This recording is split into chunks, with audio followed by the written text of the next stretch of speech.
Hello students, welcome to Maths Madhu. இன்னைக்கு நம்ம 10th standard mathsல relations and functionsல exercise number 1.4ல sum 7 பார்க்க போறோம். இப்போ question பார்க்கலாம். In each of the following cases state whether the function is bijective or not. Justify your answer. So இது பைஜெக்டிவா அப்படிங்கிறத நம்ம பார்க்கணும். இப்போ இதில் என்ன ஃபங்க்ஷன் இருக்குது அப்படின்னு கேட்டிருக்காங்க. இப்போ சப்டிஷன் ஃபஸ்ட்டு பாருங்கள், F of R to R defined by F of X equal to 2x + 1. So இந்த ஃபார்மேஷன் வச்சு நம்ம சப்ஸ்டியூட் பண்ணி எழுதணும். ஆர் டு ஆர் அப்படின்னா real number to real number. So மெய்யெண்கள் டு மெய்யெண்கள், ஏவும் மெய்யெண்கள், பி ஆர் எக்ஸ்ஒய் அப்படிங்கிறது மெய்யெண்கள். ஸோ நம்ம எந்த எண் வேணாலும் எடுத்துக்கலாம். மெய்யெண்கள்னால் நமக்கு என்ன வேணாலும், என்ன நம்பர்ஸ் வேணாலும் நம்ம எடுத்து சப்ஸ்டியூட் பண்ணலாம். இப்போ இது நம்ம ஃபஸ்ட்டு 1-to-1 ஃபங்க்ஷனா அப்படிங்கிறத செக் பண்ணணும். இப்போ பாருங்கள், 1-to-1 ஃபங்க்ஷனுக்கு என்ன ரூல் இருக்குது, நீங்கள் பேஜ் நம்பர் 17 பார்த்தீங்கன்னா தெரியும், இங்கிலீஷ் மீடியமில் அவங்க மேக்ஸ் புக்கில். ஸோ அதில் இந்த ரூல் இருக்குது. ஸோ எஃப்ங்கிறது A1 equal to F of A2 அப்படிங்கிறது A1 equal to A2. So இந்த ஃபார்மேஷன் வந்தாவே அது 1-to-1 ஃபங்க்ஷன் அப்படின்னு சொல்லியிருக்காங்க. ஸோ இதுதான் வந்து இதோட ரூலு. இப்போ இந்த ரூல் வச்சு நம்ம இதை சப்ஸ்டியூட் பண்ணி பார்க்கலாம். ஸோ நம்மளுக்கு என்ன வேணும், F of x. So x1 நமக்கு என்ன கிடைக்கணும், F of x1 equal to F of x2. So x1 equal to x2ன்னு நம்மளுக்கு இந்த மாதிரி x1 ஈக்குவல் டு x2வும் ஈக்குவலாக இருந்தது அப்படின்னா அது ஒரு 1-to-1 ஃபங்க்ஷன் அப்படின்னு நம்ம எழுதணும். இப்போ பார்க்கலாம். ஸோ கிவன் பாருங்கள், F of X equal to 2x + 1. So இது வந்து கிவன் இல்லைங்களா. இப்போ இந்த ஃபார்மேஷன் வச்சு நம்ம எஃப் ஆஃப் எக்ஸ், இந்த formation f of x1 equal to F of x2. So இந்த ஃபார்மேஷன் பாருங்கள், 2x + 1.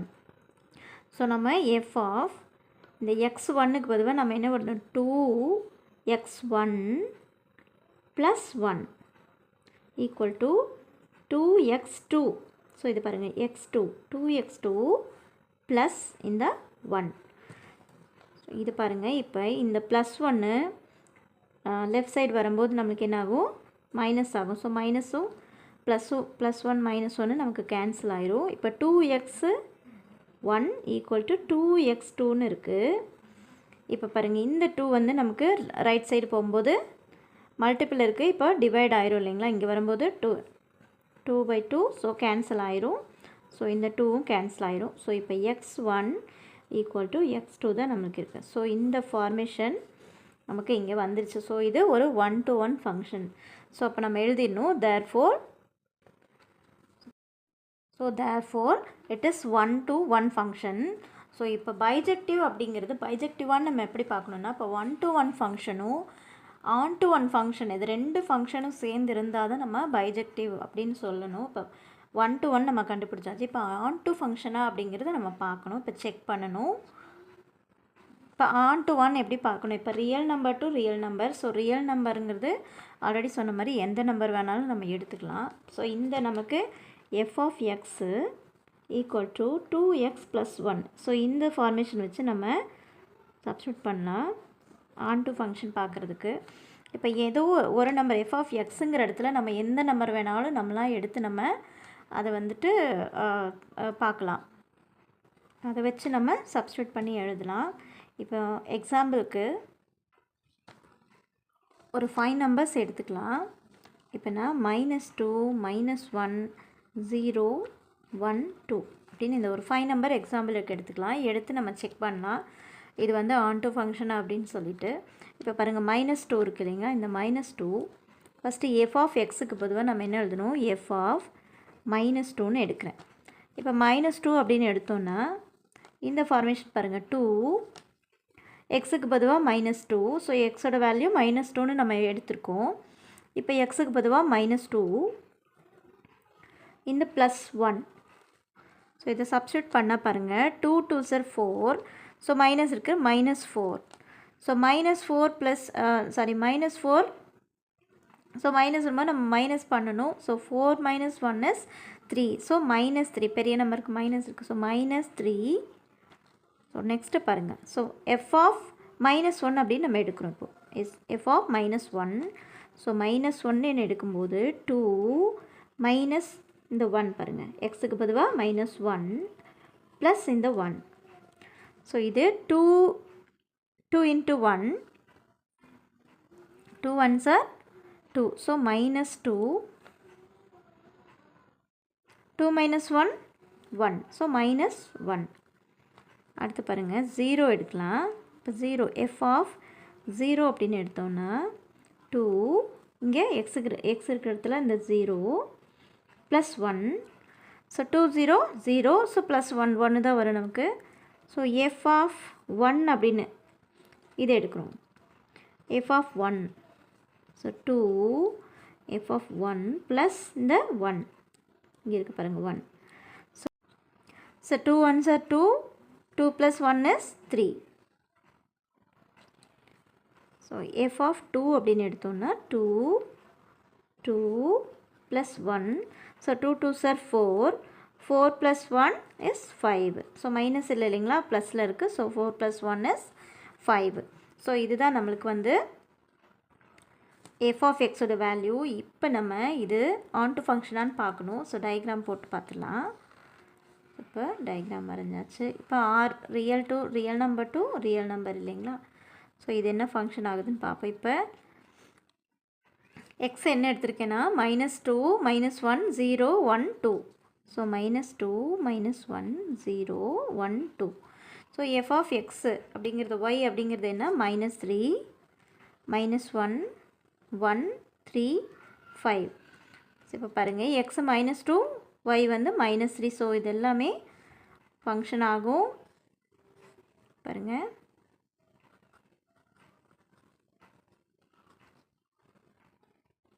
ஸோ இங்கே கோடொமைனில் பார்த்தோன்னா நமக்கு ப்ரீ இமேஜ் இருக்குது. ஸோ எல்லா ஒரு கோடொமைனுக்குமே நமக்கு ப்ரீ இமேஜ் இதில் இருக்குது. ஸோ அப்போ அதனால் இது நம்ம ஆன்டு ஃபங்க்ஷன் அப்படின்னு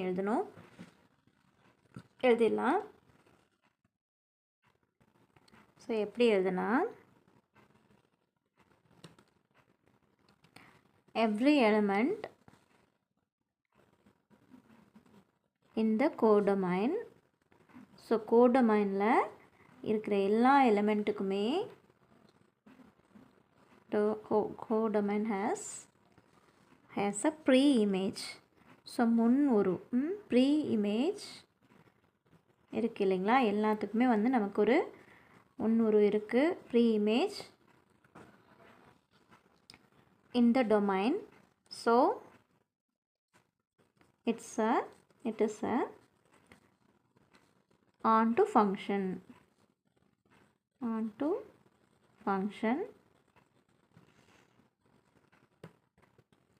ஸோ நமக்கு கொஸ்டின் என்ன கேட்டிருக்காங்க, இஸ் பைஜெக்டிவ் ஆர் நாட் அப்படின்னு கேட்டிருக்காங்க. ஸோ நம்ம அதையும் எழுதிடலாம். Yes it is a bijection அப்படின்னு எழுதிடலாம். It is a bijection or bijective இது வேணால் எழுதலாம். Yes it is a bijective அப்படின்னு எழுதிடணும். ஸோ அவ்வளோதான் இந்த சம். ஸோ செகண்ட் சப்டிவிஷன் பார்க்கலாம். செகண்ட் சப்டிவிஷன் பாருங்கள். எஃப் வந்து R to R. So real number to real number defined by f of x equal to 3 minus 4x square. So இதுதான் நமக்கு some. இதில் வந்து எஃப் ஆஃப் ரூல் என்ன already உங்களுக்கு தெரியும், போன சம்மில் பார்த்தோம் இல்லைங்களா, ஃபஸ்ட்டு சப்டிவிஷன்லேயே பார்த்துருக்கோம். ரூல் பாருங்கள். இப்போ ஆன்டு ஃபங்க்ஷனாக இருக்கும் அப்படின்னா நமக்கு f of x1 equal to f of x2. So x1 equal to x2 அப்படிங்கிறது தான் ஆன்சராக வரணும். ஸோ இந்த ஆன்சர் வந்தால் தான் நமக்கு அது 1-to-1 ஃபங்க்ஷனாக இருக்கும். இப்போ அது நம்ம செக் பண்ணலாம். So f of x equal to 3 minus 4x square. So இதுதான் நமக்கு ஃபார்மேஷன். இப்போ பாருங்கள், இப்போ நம்ம இந்த ரூலை வச்சு நம்ம இங்கே எழுதணும். So f of x1 equal to f of x2. So இந்த ரூல்ஸ் வச்சு தான் நம்ம எழுத போகிறோம். இப்போ x1க்கு பொதுவாக நம்ம இந்த எக்ஸுக்கு பொதுவாக நம்ம x1 அப்படின்னு போடணும். இப்போ பாருங்கள் 3 minus 4 எக்ஸுக்கு பொதுவாக நம்ம என்ன பண்ணணும், x1 square equal to 3 minus 4x, இந்த எக்ஸுக்கு பொதுவாக நம்ம x2ன்னு போடணும். So x2 square. இப்போ பாருங்கள், இப்போ ப்ளஸ் 3 இந்த சைடு லெஃப்ட் சைடு வரும்போது உங்களுக்கு என்ன ஆகும், மைனஸ் ஆகும். ஸோ +3 -3யும் நமக்கு கேன்சல் ஆயிரும். இப்போ பாருங்கள், -4x1 ஸ்கொயரும் -4x2 ஸ்கொயரும் தான் நமக்கு இருக்கும். இப்போ இந்த -4 இருக்குது இல்லைங்களா, -4x ஸ்கொயரு மல்டிபிள் இருக்குது. ஸோ இங்கே வரும்போது நமக்கு டிவைட் ஆயிடும். ஸோ -4 டிவைட் -4 அதுவும் கேன்சல் ஆயிரும். ஸோ இப்போ -4 கேன்சல் ஆயிடும். இப்போ நமக்கு என்ன இருக்குது, x1 square equal to x2 square இல்லைங்களா. இப்போ நமக்கு இங்கே என்ன இருக்குது, ஸ்கொயர் இருக்குது. ஸோ ஸ்கொயரை வந்து நமக்கு ஈவன் நம்பராக இருக்குது. ஸோ ஈவன் நம்பராக இருக்கும்போது நம்ம என்ன பண்ணணும், இங்கே நம்ம ப்ளஸ் ஆர் மைனஸ் இந்த x1 ஈவன் நம்பர். இப்போ ஸ்கொயர் இதெல்லாம் வரும்போது நமக்கு ப்ளஸ் ஆர் மைனஸ் போட்டுருவோம் இல்லைங்களா. ஸோ இந்த ஸ்கொயருக்கு பொதுவாக ஸ்கொயர் ரூட் போட்டுக்கணும். இப்போ x2 ஸ்கொயர் அப்படியே எழுதிடுங்க, x2 ஸ்கொயர். ஸோ இப்போ இந்த ஸ்கொயருக்கு பொதுவாக தான் நம்ம இங்கே இந்த சைடு வரும்போது ஸ்கொயர் ரூட் எடுத்திருக்கோம். ஸோ இது ஈவன் நம்பர் அப்படிங்கிறதுனால நமக்கு ப்ளஸ் ஆர் மைனஸ் நம்ம போட்டிருக்கோம். ஸோ x2 ஸ்கொயர் அப்படியே இருக்குது. இந்த ஸ்கொயர் தான் நம்ம இங்கே ரூட் ஃபார்மாக கொண்டு வந்திருக்கோம். இப்போ பாருங்கள், இப்போ இந்த ஸ்கொயர் ரூட்க்கும் இந்த ஸ்கொயர் ரூட் ஃபார்முக்கும் அடைஞ்சிரும், கேன்சல் ஆயிரும். இப்போ x1 ப்ளஸ் ஆர் மைனஸ் இந்த x2. ஸோ இப்போ இது ஆன்டு ஃபங்க்ஷனான்னு பார்க்கலாம். இப்போ பாருங்கள், ப்ளஸ் ஆர் மைனஸ் அப்படின்னா நம்மளுக்கு x square plus x square x2 or minus x2.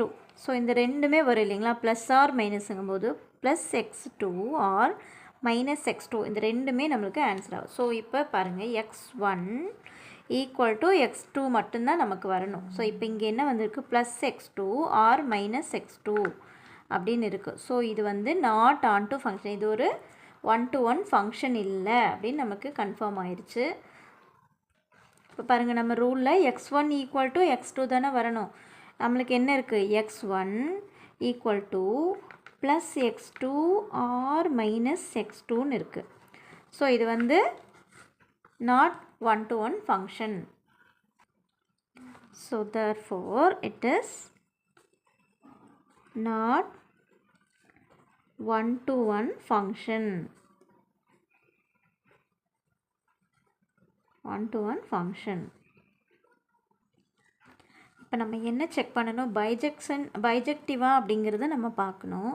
So bijective அப்படிங்கிறது என்ன, 1-to-1 ஃபங்க்ஷனும் ஆன்-to-1 ஃபங்க்ஷன் இந்த ரெண்டு ஃபங்க்ஷனுமே இருந்தால் தான் நமக்கு பைஜெக்டிவ் அப்படிங்கிறது. இப்போ இதில் பாருங்கள், 1-to-1 ஃபங்க்ஷனே இது இல்லை. So it is not a 1-to-1 function. So அப்போ இது என்னவும் கிடையாது, பைஜெக்டிவும் கிடையாது. ஸோ இப்போ 1-to-1 இல்லைங்கிறப்ப ரெண்டு ஃபங்க்ஷன் சேர்ந்தால் தான் பைஜெக்டிவ். ஸோ இப்போ இந்த ஒரு ஃபங்க்ஷனே இல்லைங்கிறப்ப நம்ம இன்னொரு அது பார்க்கவே வேண்டாம். இப்போ இது நாட் அ பைஜெக்டிவ் அப்படின்னு நம்ம எழுதணும். ஸோ பாருங்கள், hence it is not a bijective function அப்படின்னு எழுதிடலாம். It is not a 1-to-1 function. அதனால நம்மளுக்கு என்னெல்லாம் பைஜெக்டிவ் ஃபங்க்ஷன் இல்லை, it is not a bijective function அப்படின்னு எழுதி இந்த சம்மை முடிச்சுக்கலாம். அவ்வளோதான் இந்த சம். இந்த சம்மில் உங்களுக்கு டவுட் இருந்தால் எனக்கு கமெண்ட்டில் சொல்லுங்கள். இந்த சம் உங்களுக்கு புரிஞ்சதுன்னா எனக்கு ஒரு தம்ஸ் அப் பண்ணுங்கள். உங்கள் ஃப்ரெண்ட்ஸுக்கு ஷேர் பண்ணுங்கள், கமெண்ட் பண்ணுங்கள். தேங்க்யூ ஃபார் வாட்சிங். ஸோ சேனலை மறக்காமல் சப்ஸ்கிரைப் பண்ணிக்கோங்க.